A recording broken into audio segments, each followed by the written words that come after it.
Claudia, this soldier went missing in North Korea in 1950. That's right, Dominique, and this whole time, the family has been trying to track down his remains and get some answers. Well, just a couple of weeks ago, the Army contacted them saying they had indeed found his remains. The mom is now 98 years old, but I got to speak to her and her daughter today about this incredible story. They tell me they still cannot believe this is really happening.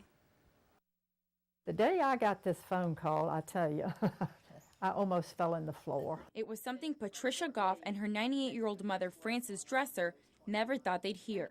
Saying, we have identified your brother. 20-year-old Charles Larry Scott was missing in action during the Korean War in 1950. 3 years later, the Lynchburg native was declared deceased, but his family never knew what happened to him.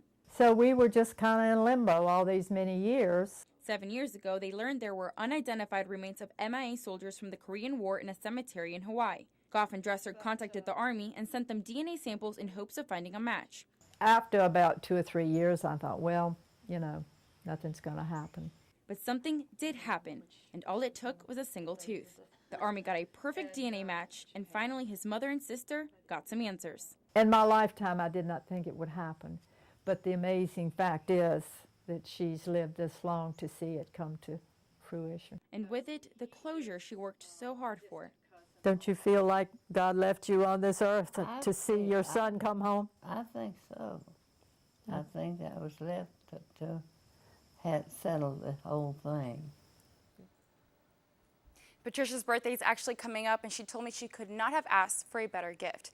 Now, the family will have a full military service for Charles Scott. His remains will be shipped from Hawaii and buried here in Lynchburg, where he grew up.